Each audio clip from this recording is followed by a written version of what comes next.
rather overcast and gloomy on this 15th of December here at Clipston Old Quarter. My intention originally was to just come and have a wander around, maybe check on some recently discovered purple emperor larvae. More on that in a minute. But there's some good news concerning one of the UK's most uncommon butterflies.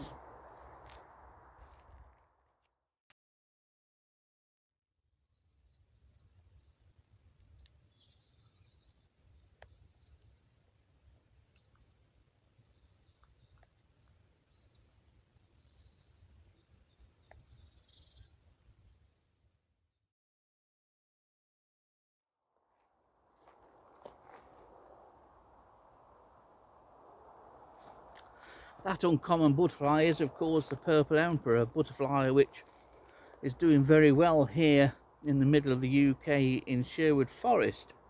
In fact, it turns out that 2023, far from being the disastrous year we thought it was, after only finding one egg, the whole of the summer had no larvae, largely due to the work of Nick and Samantha Brownley, we know now that there are at least 14 L3 larvae tucked away on a number of sallows in the Sherwood Forest area, and that covers a wide area. The good news is we've got a 15th. Just found it. And so now what was going to be a rather ordinary, perhaps mundane, wheezy wander around here has now taken a different course. And I've got a number of relatively small sallows that Nick and Samantha and myself would probably just walk past. Well, I've certainly walked past them, thinking they wouldn't be used for egg laying by female purple emperors. They proved me wrong.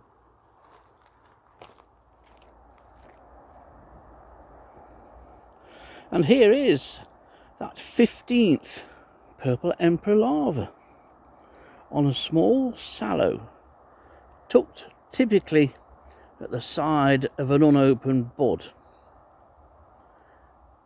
It's only about 6 foot off the ground, 6-7 foot off the ground, easily reachable. And as you can see, there's a bit of activity. The head is moving. Nick and Samantha over the weekend also noticed the same thing, and that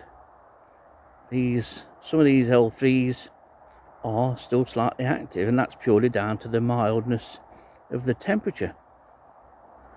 What's also noticeable is the difference in colour between purple emperor larvae at the side of a bud compared to the one which I'll show you, and which I've shown a couple of times on this channel, which is in the leaf scar.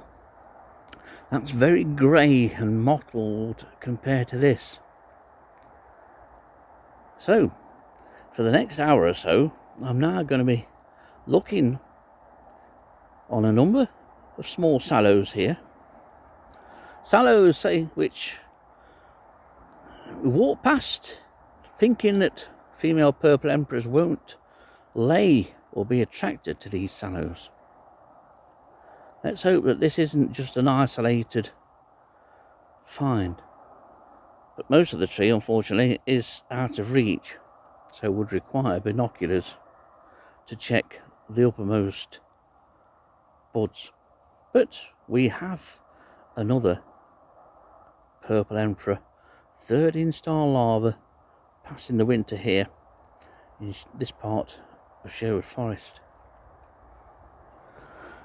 If you're new to this channel or haven't looked for purple emperor larvae before, this is a quick tutorial. But now we're past the dangly leaf season, as we call it, and the dangly leaf season is basically a window in the autumn of 2 or 3 weeks where the leaves of sallows start to drop, and those leaves that have been eaten or partially eaten or used by purple emperor larvae as a resting site, those leaves, when they detach themselves from the twig, still remain fixed, because purple emperor larvae, wherever they go on a twig, always lay down trails of silk, so leaves that the larvae visit to feed remain attached. So for a period of time we have leaves that twist and twirl around completely in the lightest of breezes, and you can use that method to find the larva. The larva is usually quite nearby. But we're now back to the visual searching method, the tried and trusted and rather painstaking method of looking for purple emperor larvae. This is a method that Nick and Samantha use a lot. They also use binoculars as well to look at those out of reach places, because the silhouette of a purple emperor larva against the bud is quite easy to detect, but it takes a lot of effort. So great commendation and respect to Nick and Sam for the work that they've done. Visual searching is fairly self-descriptive. You grab hold somewhere on the branch where you know there isn't a larva, and then it's a case of checking at the sides of the bud and twisting the branches over to look on the underside, because the larva I have found this morning I couldn't see from above, and then when I turned it over I couldn't believe what I was seeing. The very first branch that I looked, and it had that L3 larva on. And then it's a case of working your way down the branch or twig, looking on the leaf scars if the leaf scars are old enough, and then going up any adjoining twigs or branches. You need to be systematic in your search, and you need to be patient among everything. Patience is key. Well, I've just come up to check another tree and the larvae on it. There are 4 on this particular tree, and this is one of the 3 that Nick and Samantha found only the other day. I'd originally found one on here a few weeks ago, which we'll have a look at shortly. But it's amazing how you can look and look and look on a tree time and time again, not find one, and then you come along and all of a sudden you just find another one. And here's one nicely nestled at the side of this tree. But we'll have a look at the one that I originally found on this tree, because it's noticeably different, at least different to this one. So we have 4 on this particular tree now. Well, here's the one that I found the other week. Didn't look right. It still doesn't look right to me, this one. However, it is on its silken pad, but I'm not convinced that this one is going to survive, but we'll see over the winter. It's still that green colour, but you can just about see there's a brownish reddish spot on the back of this one.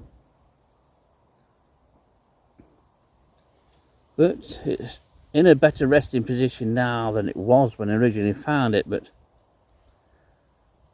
I don't like those sort of black markings that you can see on the side there. But we'll check throughout the course of the winter, see whether any progress is made and whether this one does actually survive.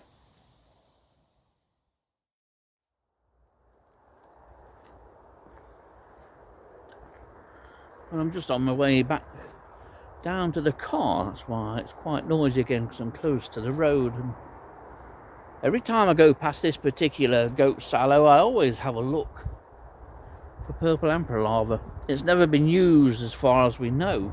At least we've never seen or found any eggs or larvae on here, but I'm convinced that this tree is used annually, especially on the northerly or northeasterly side.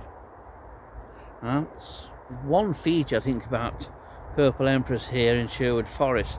They're relatively restricted to the sallows that they can use, especially in this part of Clipston Old Quarter. Until more sallows grow, females are restricted by the number of sallows, and I don't think that they choose a sallow because of the sighting of that sallow. I think it's down purely to availability, and they have to use what's there. But thankfully, with the sallows probably quite isolated here, it makes finding them a lot easier, although it's still very difficult. Incredibly hard things to find, and The one that I found this morning the tree has been searched on a couple of occasions, and yet it's so easy to miss them. That's why it pays to retrace your steps with purple emperors and with a lot of other things. It's not always possible to find something on the first or second or third times of looking. Sometimes you need to come back for a fourth or fifth time in order to find it.